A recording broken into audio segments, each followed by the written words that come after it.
Dartmoor Prison, isolated from the outside world by walls of granite.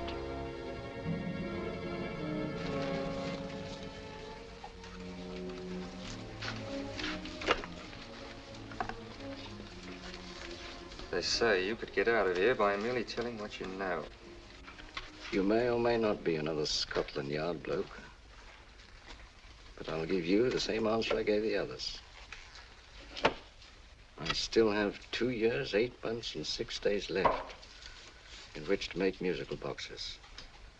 That'll be sold at auction for the benefit of this delightful sanctuary. And I intend to serve them.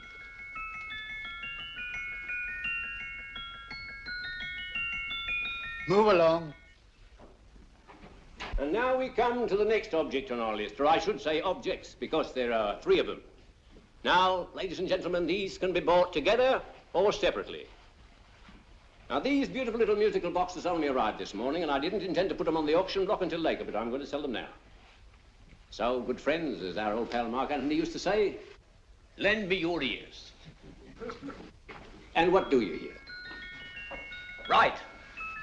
The beautiful tinkle tinkle of a musical box. What a lovely trinket. What a beautiful gift. Created and made by loving hands. A thing of beauty and utility.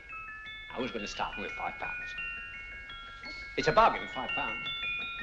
Do I see any hands? If there's a connoisseur in the house, will go £3 for it. £2. £1. 10 shillings. Thank you, sir. Ladies and gentlemen, 10 shillings is offered for a musical box you couldn't buy anywhere in London for less than £5. It'd be stealing to let it go for 10 shillings. Like taking milk from a baby.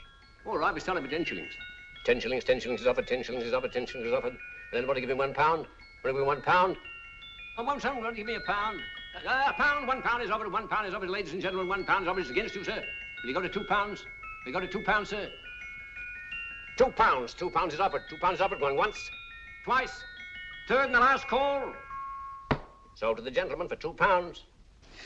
Sorry, my dear. Now, ladies and gentlemen, comes the opportunity to purchase an exact duplicate of the beautiful little musical box just bought by this gentleman for the ridiculous low price of £2. Now, it's exactly the same. Exactly the same. Made with the same hands. You hear that? Isn't that lovely? That tinkle, tinkle, tinkle, tinkle. Sounds like Bow Bells to me, you know, with little angels pulling on the ropes, eh? Who'll give me £2 for it? Who's starting with £2? Will anybody start with £2? Oh, come, ladies and gentlemen. You know, from your enthusiasm, we might all be in Scotland instead of London. Please buy it for me, Daddy. £2, certainly not. We all might be in Scotland. Besides, I don't like his manner. £1, 10 shillings. £1. £1 is ours. £1 is offered. £1 is offered, going £1. Any advance? Going once, going twice. The third and the last call. Sold to the lady for £1. Smart bidding, my dear. Thank you. We come to the third and last of these beautiful little musical boxes. Exactly the same. Tinkle, tinkle. Isn't that lovely? Ladies and gentlemen, I don't bring you here to gull you and swindle you. This is the exact replica of those 2 I just sold before.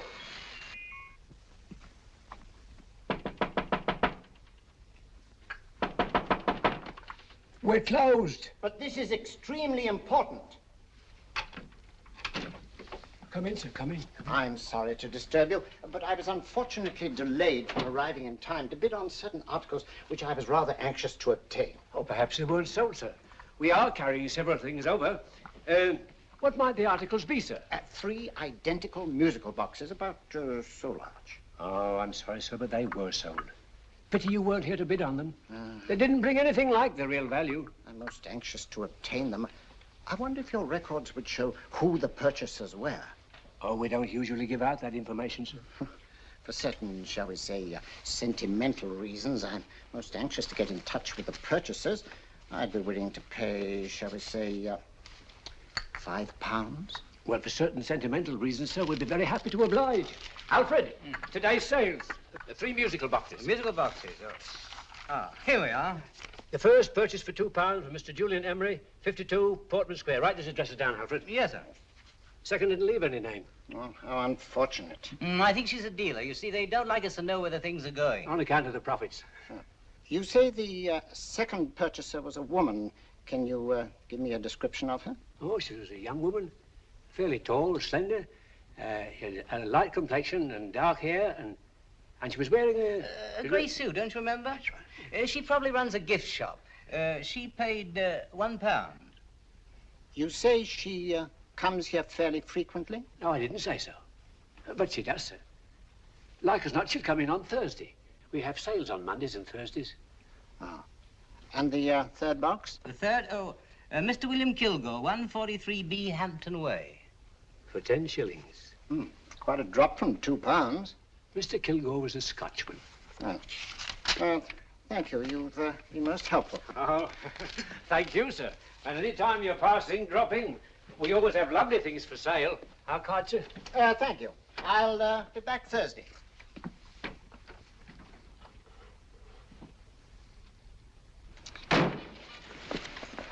The message reached us too late. Musical boxes are being sold. Well, let's get out of here.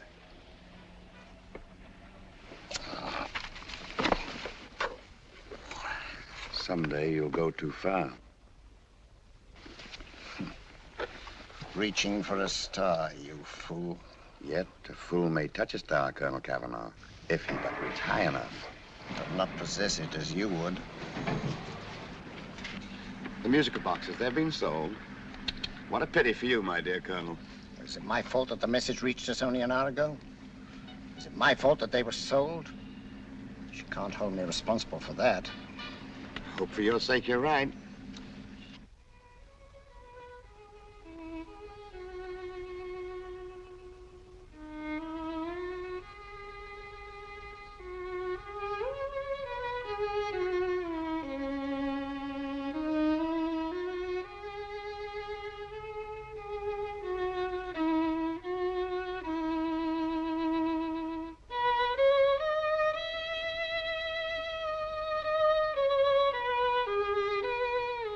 They will call upon you tonight at 7:45, a gentleman who desires to consult you upon a matter of the very deepest moment.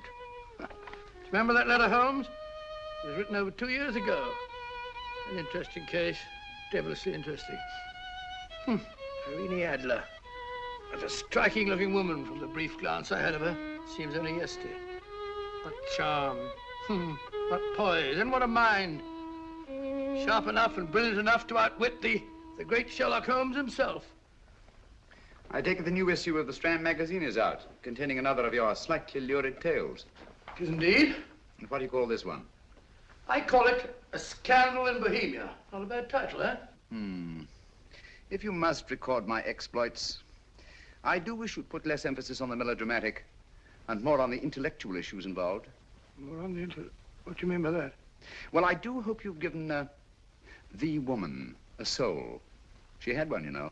By the woman, I suppose you mean Irene Adler. Yes.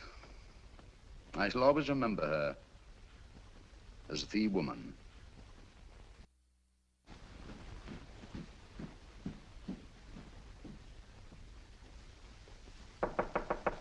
Come in. I think. That's it, old boy. How are you? How are you, old boy? I haven't seen you for years. I want you to meet my old friend Sherlock Holmes. Holmes, this is Stinky. In other words, Julian Emery. How do you do, Mr. Emery? Watson has often spoken of you. Oh, has he? Yes, we were at school together. Yes, more years ago than I care to remember, but you didn't come in here just to remind me of that. No, I just happened to be in the neighborhood and saw your lights burning, so I took the liberty of looking you up. Still writing your mystery stuff? Yes, there's a new one out this week. Good, I never miss them. Oh, good, thanks. I say that bandage makes you look very interesting. Still poking your nose into other people's business as usual? Who hit you? I haven't the foggiest notion. Somebody knocked me on the head in my own living room and then proceeded to commit the most idiotic burglary you ever heard of. Fellow must have been balmy as a coot. Balmy? Why? Come sit down, old boy. Would you like a cup of tea? Huh? Oh, all right. I'll go and tell Mrs. Hudson about it. Yeah. Why do you say the robbery was idiotic, Mr. Emery? Oh, simply from the fact that with about £5,000 worth of musical boxes in my living room, the thief, who I caught in the act, made off with one that isn't even worth £5. I gather you're a collector of musical boxes. Yes, I am indeed. Some of them are very beautiful, but not the one that was stolen. The thief evidently grabbed the first thing that came to his hand when he heard me coming into the room.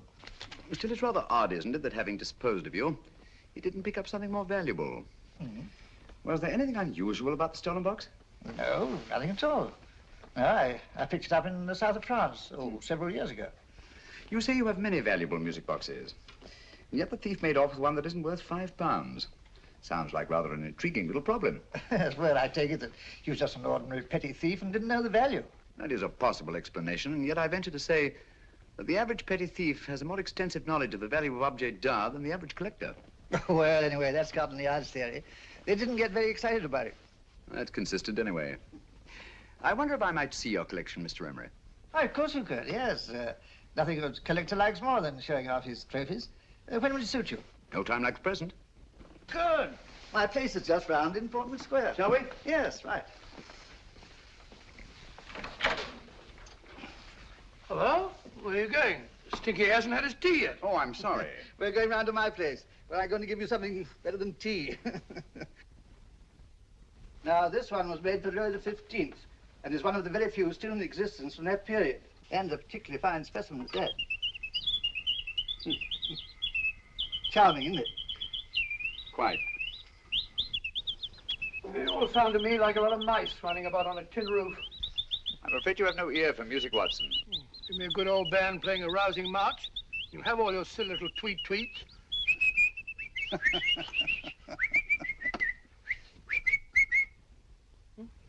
Another one. Is this me?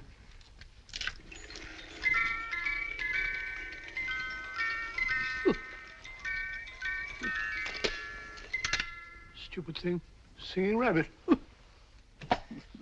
What would you say offhand is the value of a box like that, Mr. Emery? Well, it's hard to say offhand, but I think we'll bring about £500 or £600 today. It's the gem of my collection. Yet a thief who steals an oddity like a musical box passes up one worth £500 for one of almost no value at all. Odd. Very odd. What was the stolen box like, Mr. Emery? Oh, just a plain wooden box about so big. Mm-hmm. As a matter of fact, I have one over here almost exactly like it. I picked this up yesterday at an auction room in Knightsbridge. Paid only £2 for it. Of course, I wouldn't in the ordinary way add one like this to my collection, but the tune intrigued me. I'd never heard it before.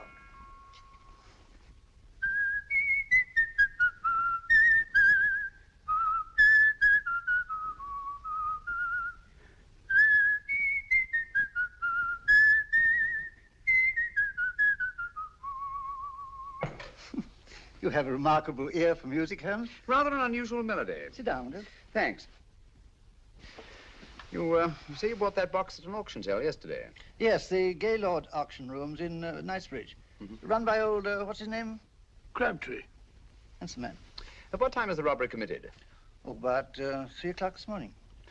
You know, Mr. Emery, that box and the robbery might well be cause and effect, especially since you say that the stolen box outwardly resembles this one a great deal.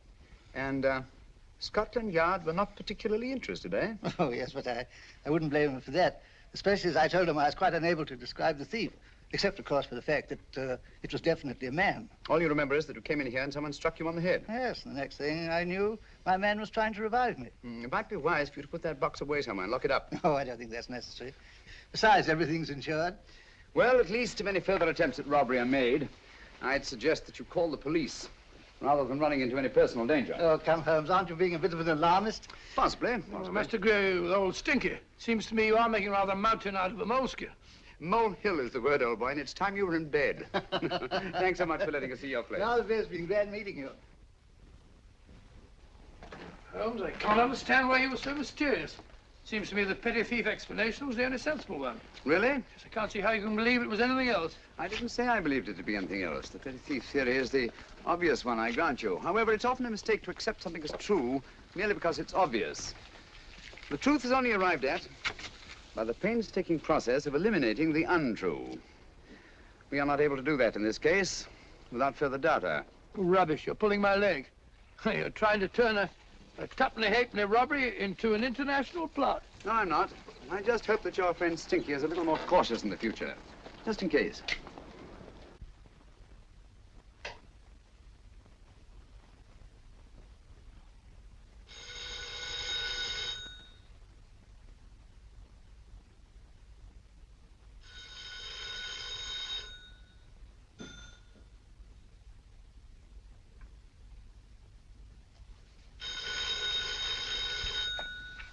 Yeah? Yeah? Julian Emery here. Who?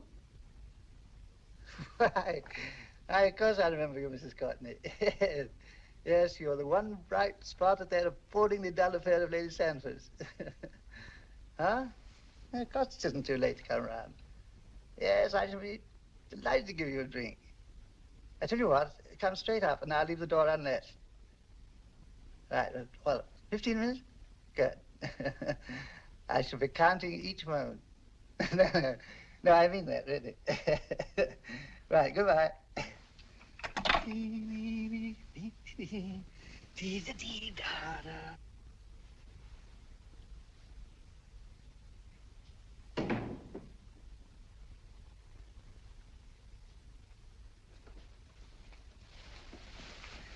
Boo!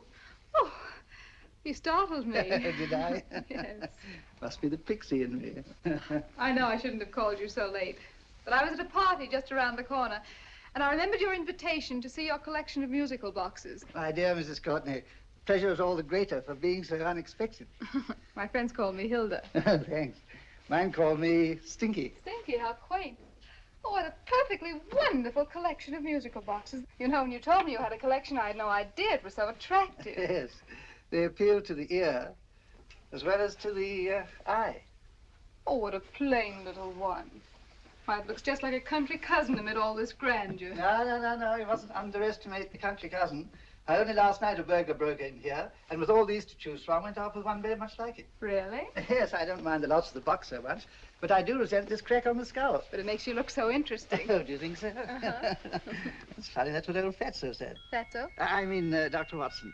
He was here this evening with a friend, a Mr. Holmes. He's interested in my collection, too. Sherlock Holmes? Yes. Do you know him? I've heard of him. Yes, he seems to think I'm in some sort of danger. What a haunting tune. It takes me right back to my childhood. Really? You know, it's odd that you should be interested in that particular musical box. Odd? Why? Because Mr. Holmes is also interested in it. He may have been more interested in the tune than in the box. My dear Jess, that's right. I remember now. He whistled it note for note, having heard it only once. Really? He must be a remarkable man. Bit of an alarmist, if you ask me. Don't you believe in warnings? Of course not. Who'd want a box like that? I would. You're not serious. Oh, but I am. Well, you put me in a very awkward position. I'm a collector, you know. And a collector buys but never sells. But if the price were high enough... The price has nothing to do with it. It's the principle of the thing. Yes, well, we haven't had our drink. No, thanks. I must be getting along. Must you really? I'm afraid so. You're not walking out on me, are you? My reputation. Stinky. I say, you know, you are an attractive woman. Thanks.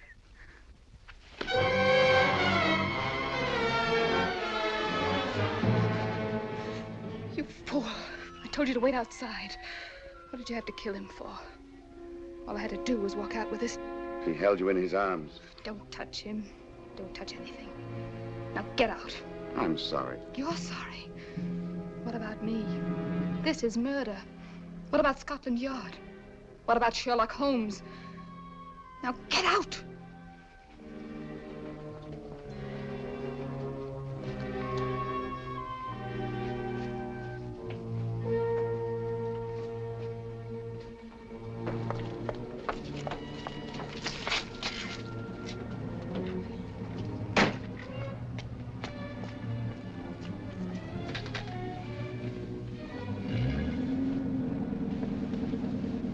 Did you get it? Good.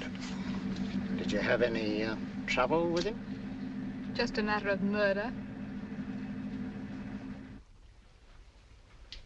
Ah, Mr. Holmes. Hopkins? Thanks for coming so promptly. Inspector Lestrade suggested that I call through to you. Mr. Emery was the client of Mr. Holmes, Inspector. Indeed. You didn't mention that when I telephoned you, Mr. Holmes. Well, not exactly a client, Inspector. Sergeant Thompson? He was killed between the hours of 11 and 2 o'clock this morning, Mr. Holmes. Must have been someone he knew, someone of whom he had no suspicion. Poor old Stinky. It's all my fault. I should have prevented this. Well, it's no time to start talking about that now, Doctor. Apparently it's gone. That's the second attempt on the musical box that Emery bought at the auction sale. And this time it was successful. But that box was only worth £2. It was worth a man's life, Watson. I think we'd better pay a visit to Gaylord's auction room and that fellow Crabtree. Inspector, may I suggest that you make a complete search of this flat for a small, plain, musical box about that size? Thank you. Come on, Watson. You say the first box went to Mr. Julian Emery. The second to Mr. Kilgore, 143B Hampton Way.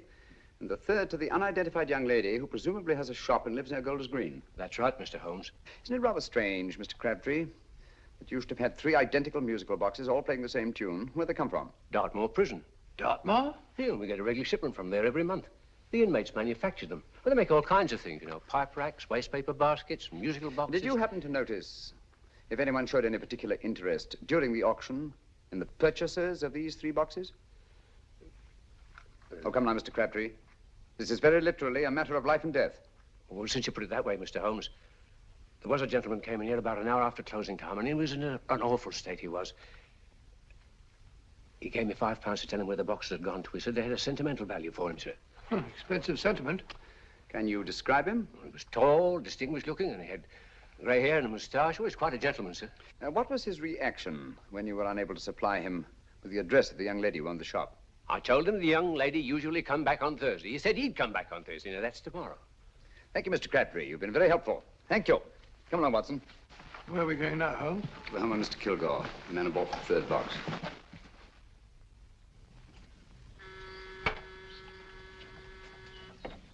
But hang it all, Holmes, how do you know those other 2 musical boxes are of any importance? I don't, but I certainly have no intention of waiting until the owners are murdered to find out. No one at home. I hope that's the explanation. I'll have a look through this window.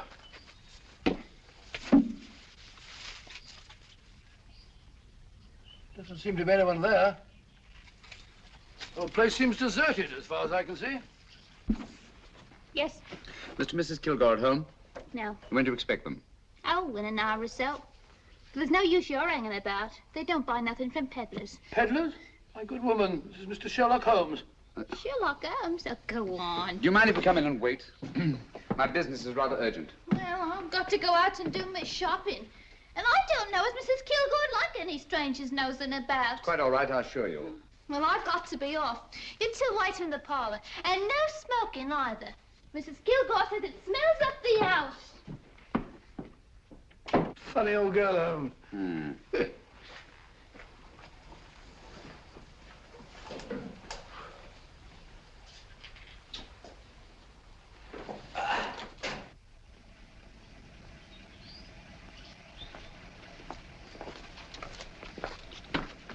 Park Lane.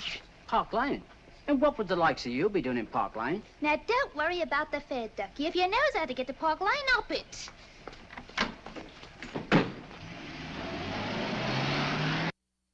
You know, Holmes, I've been thinking. There must have been something hidden in that box of old stinkers. Stolen jewelry, possibly. What's up, Holmes? Listen. What's just the steam in the water pipes?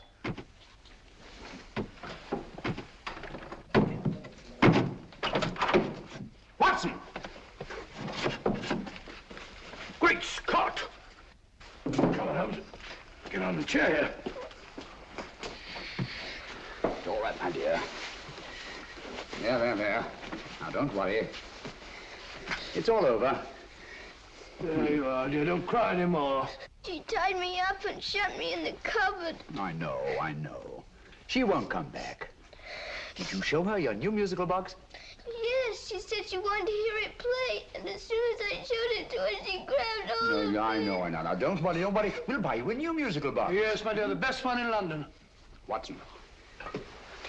Oh, what a fool I've been. What do you mean, Holmes? She took the musical box out of this house in that market basket, right under our very noses.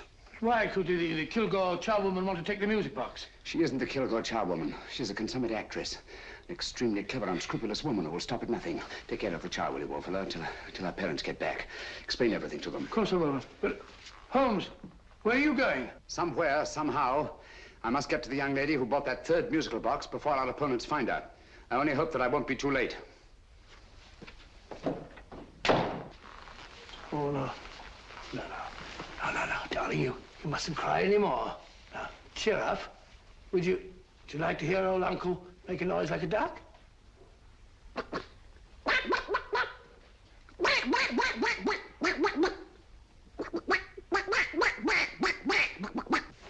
Oh, sorry.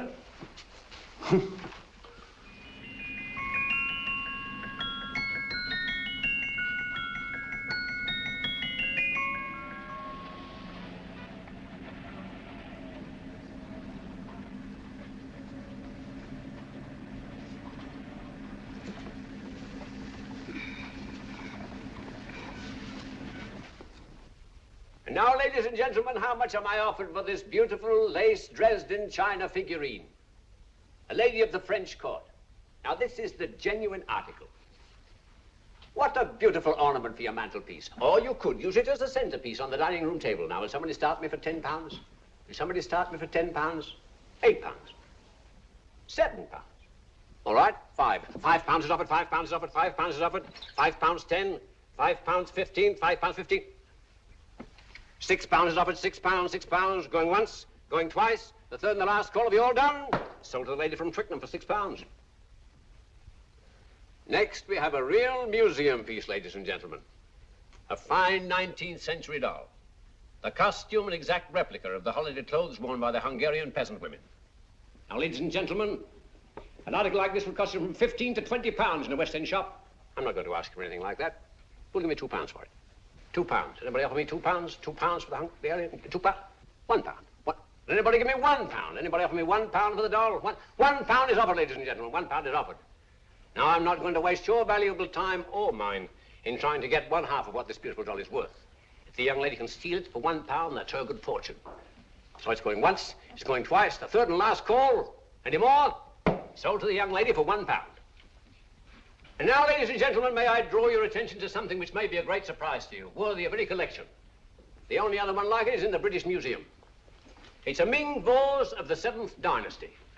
This vase lay in a large collection somewhere outside Rome for over 2 centuries, I understand. It was discovered there by the noted antiquarian, Sir Andrew Coppleston. Now, some of you may remember Sir Andrew Coppleston. Besides being a noted traveler and antiquarian, he's also a gentleman rider. The girl with the parcel in her hands, that's her. Are you sure that's the girl? Well, she fits perfectly the auctioneer's description. Follow her, Hamid.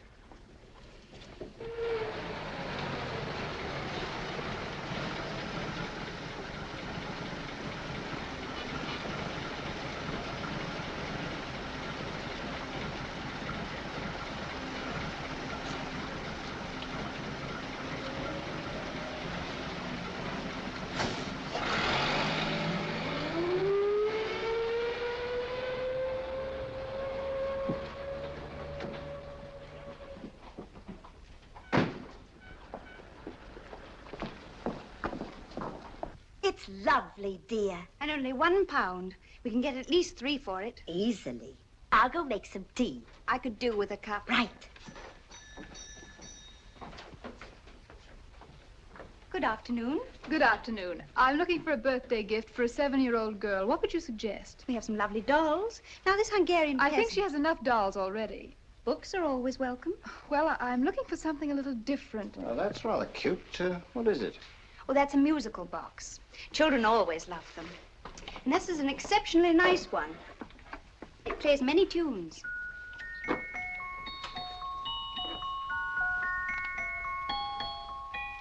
Have you any others? Yes. If you'll just step this way. I have only 2 left.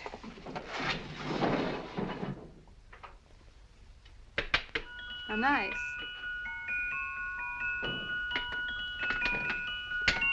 Are you sure this is all you have? I'm sorry. They're rather hard to find, you know. That's our entire allotment. I did have one other, but I sold it earlier this afternoon. But it was only a plain wooden one. It wouldn't have been a very nice gift for a child. Really? Do you happen to know who the purchaser was? Why, yes.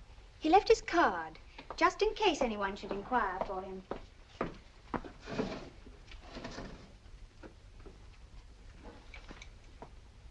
How interesting. I'm sorry, but I'm afraid I'll have to look a bit further. Thank you anyway. Good afternoon. Thank you.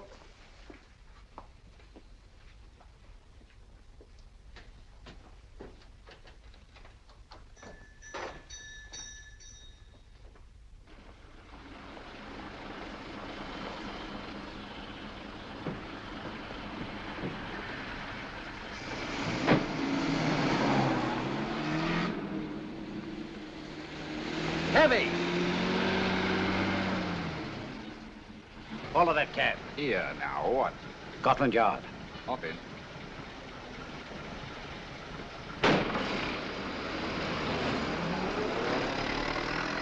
Sherlock Holmes. I might have known.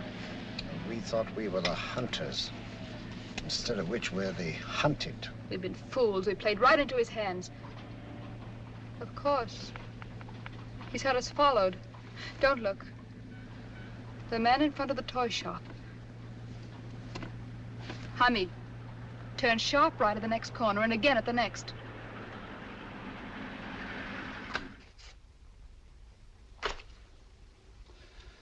No photograph of her, Commissioner, as I expected. She's not a known criminal. But how do you expect to know if you do find her? After all, she was disguised as a charwoman. Don't worry, old fellow. If I ever see her again, I'll recognize her. Well, it won't be long till we know who they are and from where they operate. Who's covering them? Sergeant Thompson's following them, sir. They won't get away from him. He's a good man. We could have arrested them at Clifford's toy shop if we had any proof. But we know that they killed Emery. Proof, my dear fellow. We must have proof. We have x-rayed it, sir. There's nothing whatever concealed in the box. We'll have a look at the plates.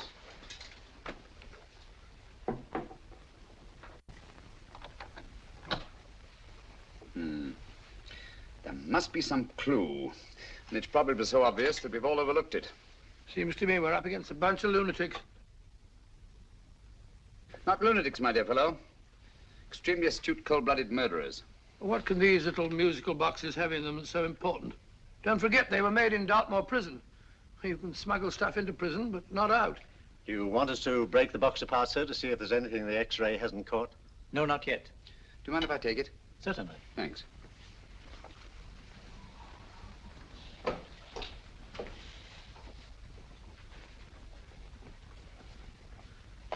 The governor of Dartmoor Prison informed us, sir, in answer to Mr. Holmes' question, that all three musical boxes were made by the same convict, John Davidson, serving a 7-year term, sir. Davidson? The Bank of England plates. That'll be all. Yes, sir. Now we're getting somewhere. Wait a minute. How did you know about the plates, Mr. Holmes? I'm a student of crime, Inspector. I make it my business to know about such things. And when the name of Davidson was mentioned... Well, who is this fellow Davidson? As long as Mr. Holmes seems to know all about it already, I suppose there's no harm in telling you. 2 years ago in London, there occurred a robbery of such tremendous importance, although the stolen articles themselves have no intrinsic value whatsoever, that the Home Secretary was instrumental in seeing that not a word of it appeared in any newspaper. But you never told me anything about this, Holmes. You were away at the time. Articles of no intrinsic value and yet of such importance? I don't understand. Davidson was apprehended within 15 minutes of committing the theft. But by that time, he'd hidden the articles in question and they've yet to be found. Before going further, Dr. Watson, I must inform you that this matter's not to be mentioned outside of this room. Of course not. Do I look like a man who'd gossip? Let's not go into that now, old fellow, shall we? Davidson had been employed for years in a position of extreme trust by the engravings department of the Bank of England. The articles he stole were nothing less than a complete duplicate set of plates for printing £5 notes. What? The Bank of England's own plates? Precisely.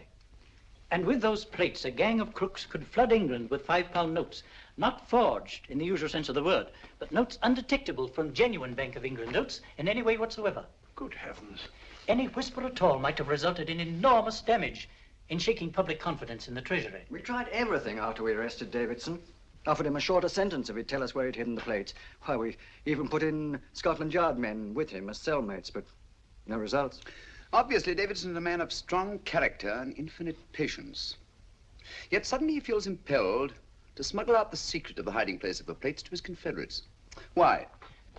I don't understand, Mr. Holmes. Well, for example, has the Bank of England made any plans to radically change the design of the £5 note so that in, say, 7 years from now, notes made from the stolen plates would be worthless? Confidentially, Mr. Holmes, such a move was discussed. But replacing all the £5 notes in circulation would be such a Herculean task that nothing's been done about it as yet. I see. Of course, there is another possible explanation. Davidson didn't have much time to find a hiding place before he was captured. He may be afraid that the plates will be accidentally discovered before he's released.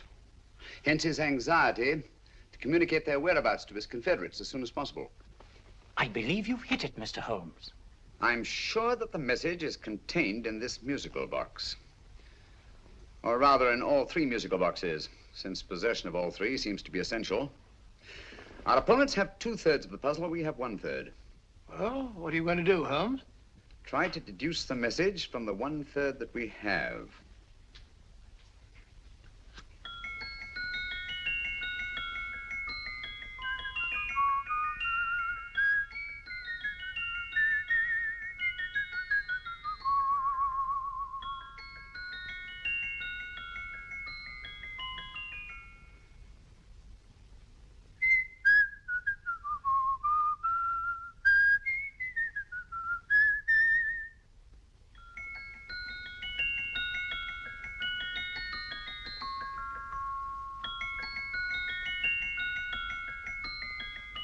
It's the same tune as the one played by Emery's musical box.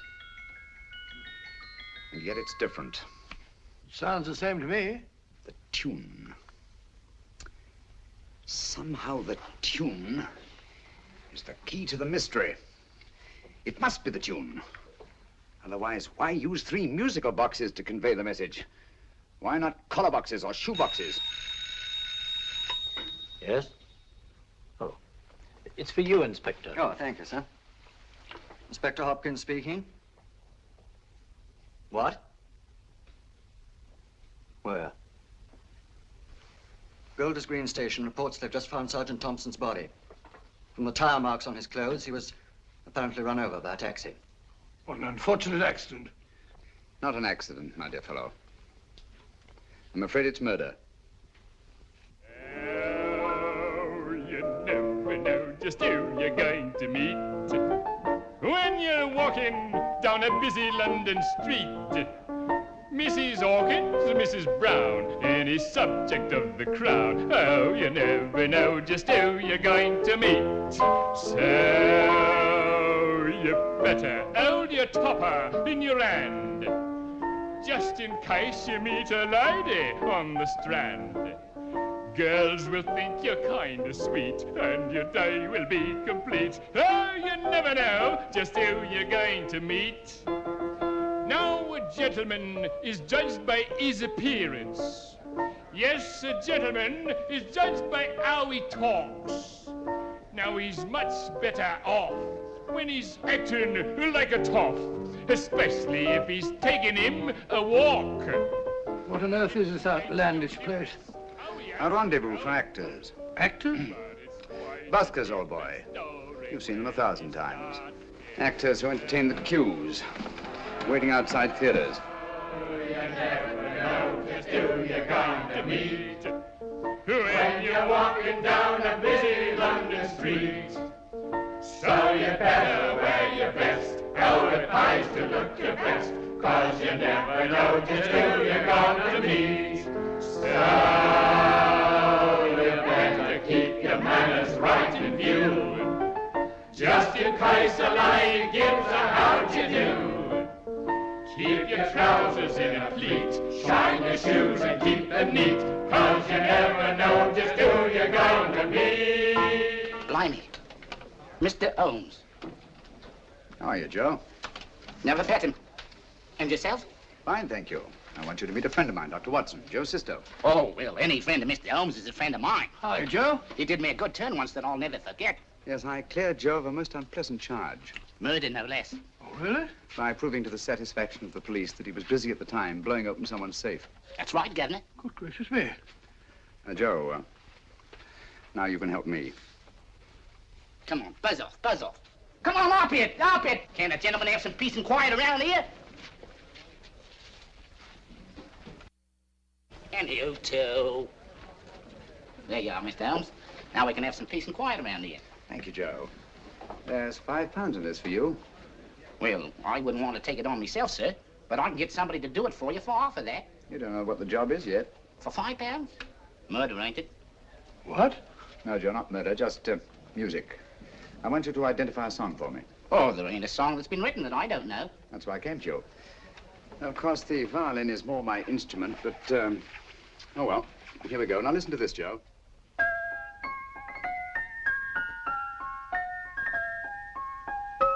Wait a minute. You're playing that wrong. That should be E natural, not E flat. You know the song? Oh, yes. It's an old Australian song called, The Swag Man. But you're playing it all wrong. That's what I hoped you'd say. Now, listen again, Joe.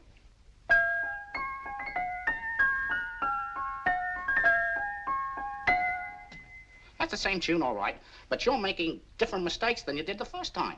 No, not mistakes, Joe. Call them variations. Here, play the song for me, will you, the way it's written.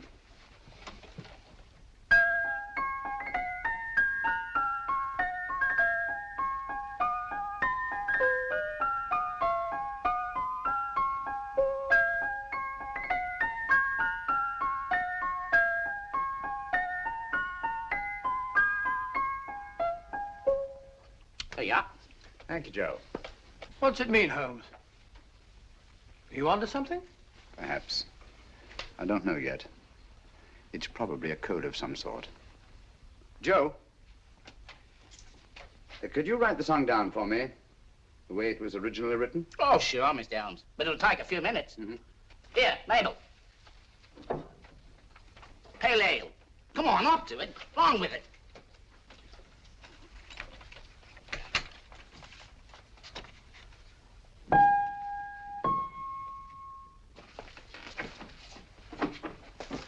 Well, obviously it isn't the lyrics. No combination of those words made any sense at all. The variations in the way Emery's musical box played the tune are different from the variations in the one we have. You sure? Quite. You see, I took the trouble to memorize the tune as played by Emery's box that night we were with him in his flat. Holmes, you amaze me. Elementary, my dear fellow. One of the first principles in solving crime is never to disregard anything, no matter how trivial. But why the 3 boxes? Why not 1? Because the message was obviously too long to be conveyed by any one variation. Then there's the 3rd box, the one that woman took from the Kilgores. That contains yet another set of variations. Yes, well, it's all beyond me. Well, all we have to do now is to find the secret of the variations. Not a very easy problem to solve, my dear fellow. Hello. What's up? We've had company.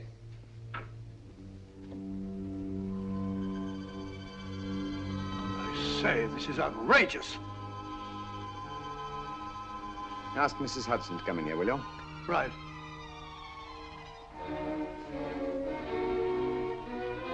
Mrs. Hudson? Yes? Oh, there you are. Will you come up here at once, please? Oh, coming, sir.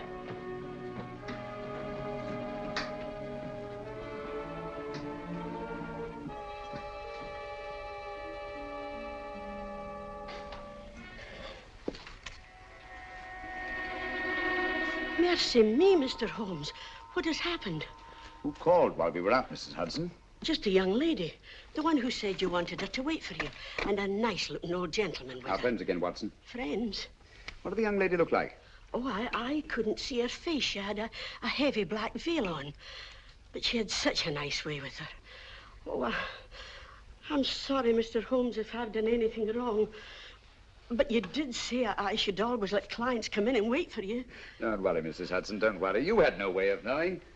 It's quite all right, quite all right. Now, don't worry, Mrs. Hudson. Don't worry. Well, where on earth's the musical box? They didn't get it. Didn't get it? Where is it? It's in your hand. Huh? In that biscuit jar.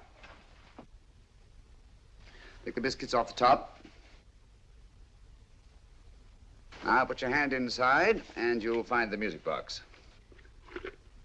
Well done, Holmes. Well done. Amazing.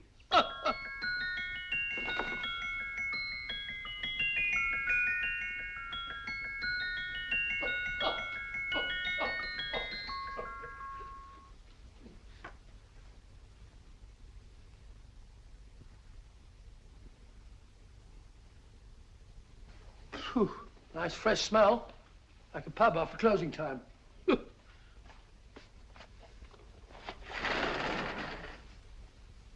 I say, Holmes, What? it's morning. Allow me to congratulate you on a brilliant bit of deduction.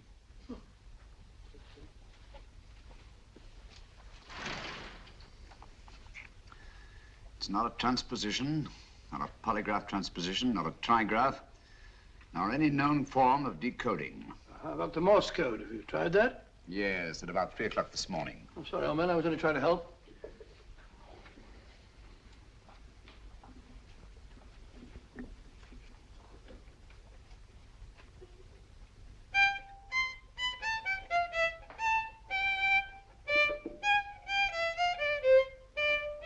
Oh, do me a favor.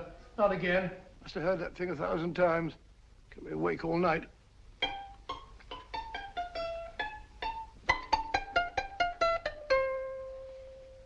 Not a very distinguished composition, I grant you. You know perfectly well I don't know one tune from the other. When I was a kid, my people tried to have me taught the piano. I've always felt sorry for that old teacher of mine. The poor old girl finally reached the point of numbering the keys for me. 1, 2, 3, 4. Even then, I never progressed beyond... Numbering the keys, Watson. The 19th key of the keyboard is the 19th letter of the alphabet. S. Here. Write me down when I give it to you, old fellow, will you? The first altered note. Write S first. Now, the 8th key is H. The 5th key, E. The 12th key, L. The 6th key, F. S-H-E-L-F. Shelf. Your piano lessons were not in vain, old fellow. You've solved it. Thank you. Thanks, old bean. Hold it. We now have 2/3 of the message. Behind books, third shelf, secretary, Dr. S. Presumably, these are the first and second portions of the message. And this gang has the first and third parts of it. Precisely. Then it's a stalemate? Yes, Commissioner, but we can't leave it like that. There's no doubt in my mind that they'll try to secure our third of the message that's missing. Well, I assume you've taken every precaution to guard the Clifford music box. Oh, yes, it's carefully hidden at Baker Street with Dr. Watson on guard. However, I'm reasonably certain that, difficult as it may be, we can find the plates even without the missing part of the message. Behind books, third shelf, secretary, Dr. S. Well, outside of the fact that Davidson hid the Bank of England plate somewhere in London, Mr. Holmes, I don't see that we've progressed at all. Allow me to point out to you, sir, the key words, Dr. S. It looks as if the plates were hidden in the house of the doctor. Whether S stands for his first or last initial remains to be determined by a process of elimination. Well, there must be 10,000 doctors in London with S for a first or last initial. Precisely. And every one of them will have to be questioned in person. That's why I say this is a task for Scotland Yard. It's a task, all right. But Scotland Yard has searched worse haystacks and found a needle. Well, for the time being, I'll leave the matter in your hands, gentlemen. We'll call you if and when we get a lead on our mysterious Dr. S. In the meantime, I intend to follow up a little clue concerning a cigarette.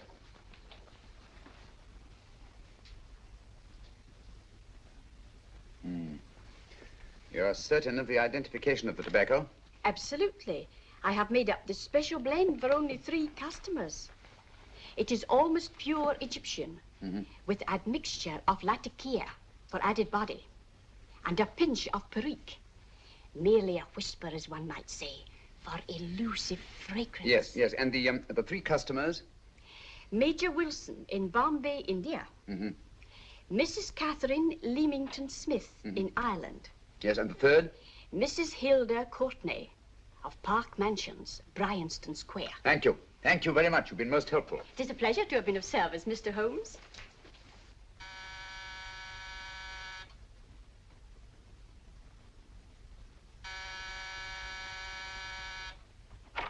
Yes? Mrs. Courtney? Yes. My name is Sherlock Holmes. Oh, do come in. Thank you. I've heard of you, of course, Mr. Holmes. I believe we have a mutual friend in Sir Edward Brookdale. He's spoken to me of you quite often. Indeed. And to what good fortune am I indebted for this visit? I think you know Mrs. Courtney. Well, I did get a summons for speeding last week. But outside of that, I don't think I'm of any interest to the police. Oh, come now, Mrs. Courtney. You seem to forget that you and I have met before. I'm sorry. I'm sure I would have remembered meeting the great Sherlock Holmes. Please sit down. Thank you. You say we met before. Yes. At the home of Mr. and Mrs. Kilgore, 143B Hampton Road. Kilgore? I don't think I know anyone of that name. Well, I didn't say you knew them. As a matter of fact, you called on them when they were out. I don't understand, Mr. Holmes. Really? And you were dressed rather differently. Indeed. Cigarette? Thank you.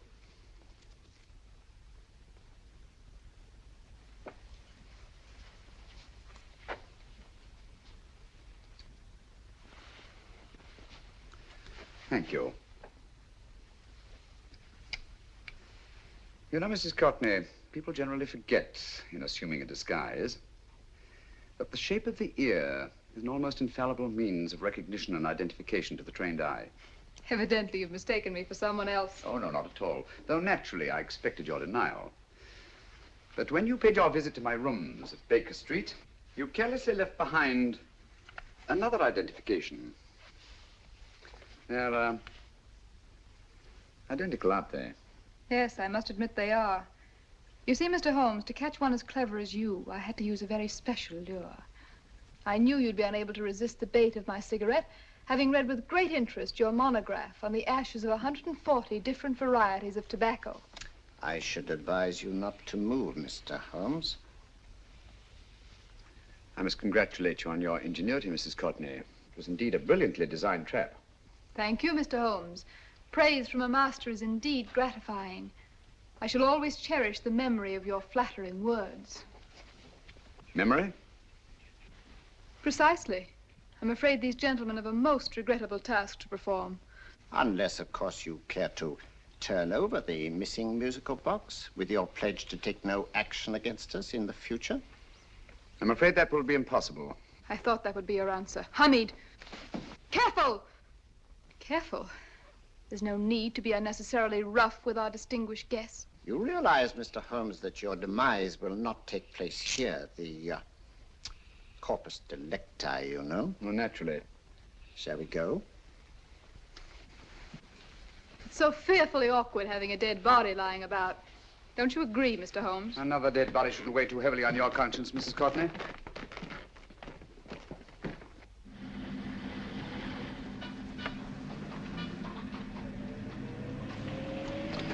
You mind if I have a cigarette? I don't see why not.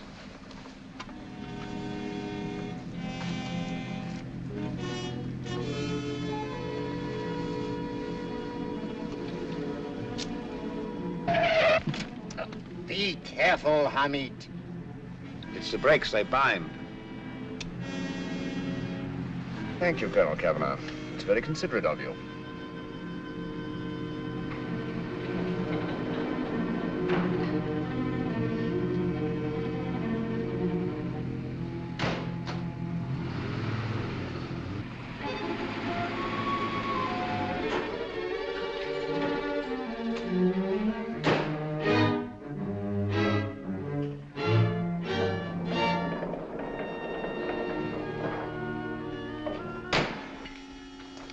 You'll be happy to know, Mr. Holmes, that your death will be a painless one.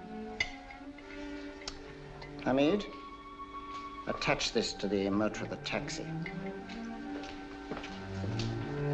That little attachment, my dear Mr. Holmes, contains the deadly fluid known as monosulfide. The Germans use it with gratifying results in removing their undesirables. Start the motor.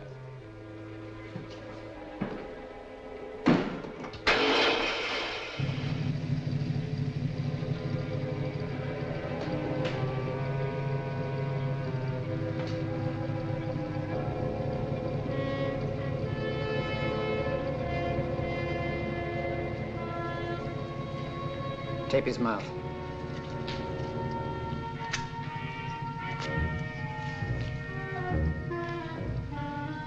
Now, Up with him, Hamid.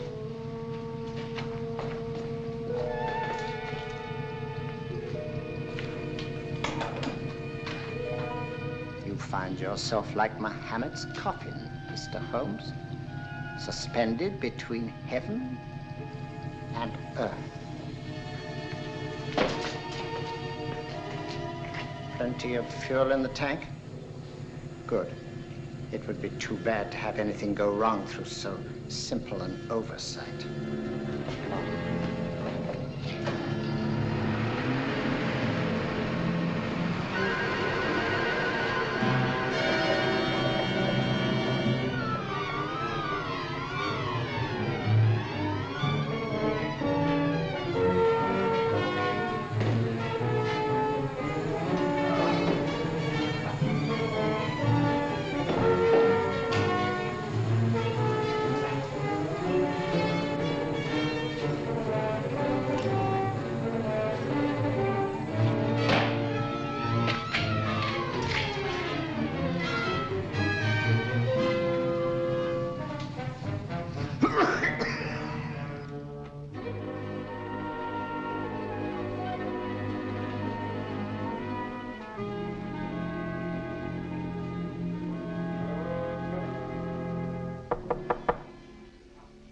Yeah?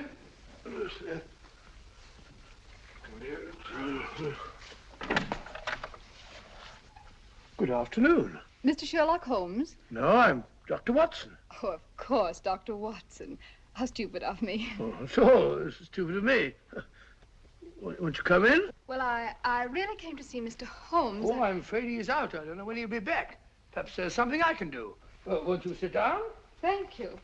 You know, Sherlock Holmes and I have been engaged on a great many cases. Oh, really? Yes, indeed. As a matter of fact, this very moment, we're involved in one of the most baffling... Oh, well, won't you tell me your trouble, and I may be able to help you. That's very kind of you, Dr. Watson.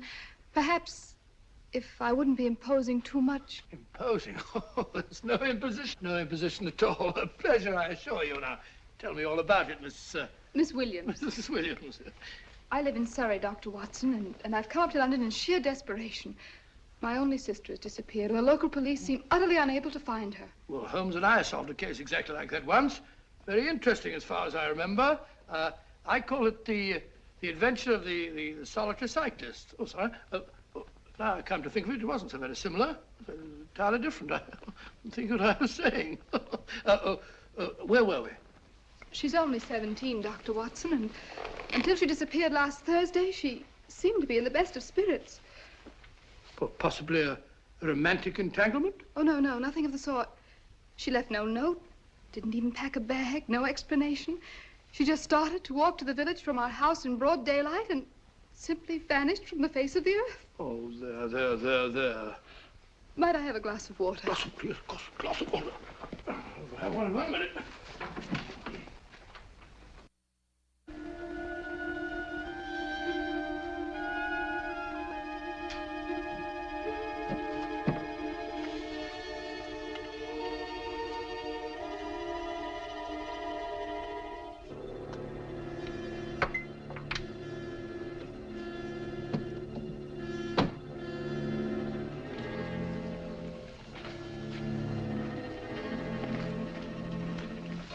There you are, my dear. Thank you, Dr. Watson. No, you're not to cry anymore. You must pull yourself together. Oh, I feel much better already knowing that you're going to help me. Oh, Dr. Watson, look! Good heavens! Get through the fire brigade, quickly! Haven't you a fire extinguisher? By Jove, we have in the kitchen.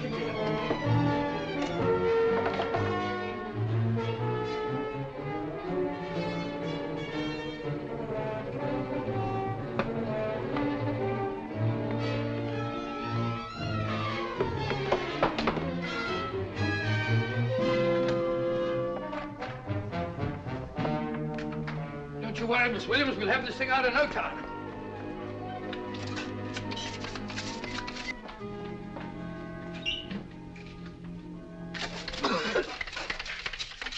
That's got it. Get some air. Well, you see, there was no need for the fire brigade after all. I hope you weren't too frightened, Miss Williams. Oh, gone. That's the trouble with women. They always lose their heads in an emergency. Well, a musical box. Great Scott! Miss Williams!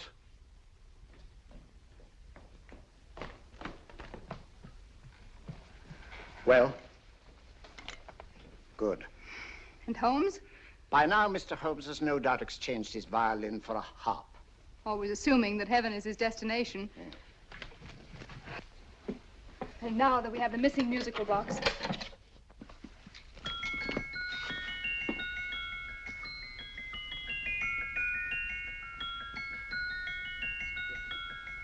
Nineteenth note. 19th letter. Yes. He hasn't been there, you say? Holmes, where on earth have you been? I've been trying to get you at the club, at Scotland Yard, all over London. You were looking for me in the wrong places. Holmes, terrible things happened. I've been duped. That woman, she made a complete fool of me. Well, what do you mean? Well, she came here, let off a smoke bomb. I thought the whole place was on fire, and my first thought was to save the musical box. No need to say any more. She has the box. Yes. Don't blame yourself too much, old fellow. She's an extremely clever antagonist. Smoke bomb, you said? Well, you can console yourself with the thought that your charming friend is at least a reader of yours. What do you mean? If I remember correctly, you wrote about my little experiment with smoke and the cry of fire in a story you entitled A Scandal in Bohemia, which has just appeared in the Strand magazine. All right, old boy. Don't rub it in. Well, it may cheer you up to know that you made a fool of me, too. That cigarette stub was planted here for one express purpose. We're going to bandaging around this place. Bandaging? What's the matter, Holmes? You hurt? Explanations will have to wait until later. At the moment, we're faced with a problem which I fear is insurmountable. Come over here, old boy, will you? Right. Our opponents are in possession of all three parts of the code. And here are we, while the Bank of England plates pass into their possession. Cheer up, old fellow, cheer up. As Dr. Samuel Johnson once said, there's no problem the mind of man can set that the mind of man cannot solve. What's that, old fellow? I was just quoting Dr. Samuel Johnson. He said there is Thank you, Watson. Thank you. Hmm? Leaving the front reception room, we come into the main hall, where Dr. Johnson was in the habit of passing through to have his meager meals in the dining room opposite, in company with his friend and biographer, James Boswell. We will now pass up the stairway, which remains in its natural wood finish, just as it was when the good doctor was here. The framed etching on the wall is believed to have been presented to Dr. Johnson by the distinguished painter, Sir Joshua Reynolds.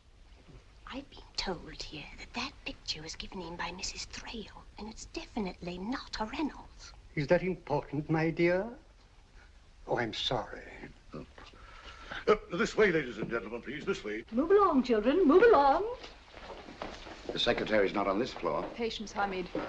I have a feeling My that... dear Colonel, with Sherlock Holmes out of the way, what could go wrong?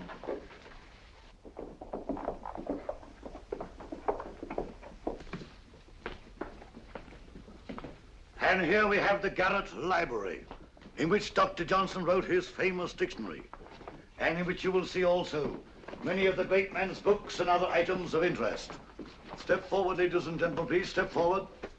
Standing in the corner is the secretary, which contains many of the original works by the literary genius. On this table, Dr. Johnson's cat, Hodge, used to sleep while his master worked. A strange thing about this cat, ladies and gentlemen, was its love of oysters. They do say that the dear doctor often went hungry to find the cat that delicacy. What a pity. Now we will visit the grey room, which is immediately below us, in which you will see the very bed in which Dr. Johnson died. What did he die of? Gout. Just gout. This way, ladies and gentlemen. Mind the steps, please.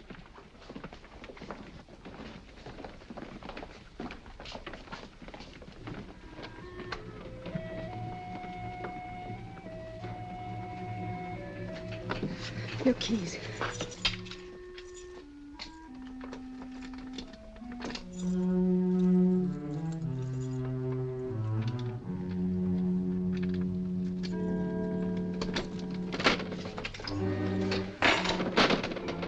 Third shelf up.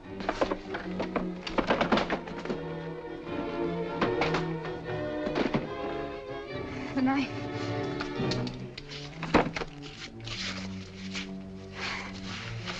Gentlemen, the Bank of England plates. Well, Mrs. Courtney, so we meet again. No, I shouldn't do that if I were you, Colonel Kavanaugh. I must congratulate you, Mr. Holmes. You're far more clever than I thought.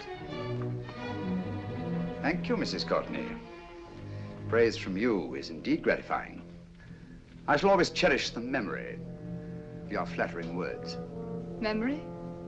Oh, thank you. And now I have a most regrettable task to perform.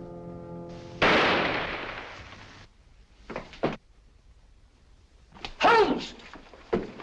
Coming, Holmes!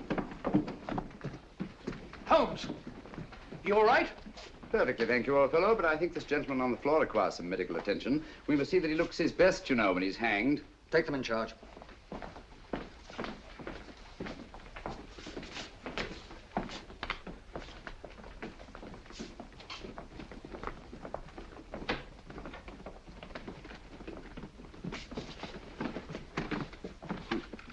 A brilliant antagonist.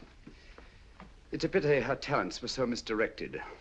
Will you see that these plates are returned to the Bank of England, Inspector? I still don't understand how you solved it, Mr. Holmes. It's entirely due to Dr. Watson. He gave me the clue when he mentioned Dr. Samuel Johnson. Well, congratulations, Doctor. Oh, thank you, Inspector. I don't think I'd have done it entirely without Mr. Holmes's help, you know.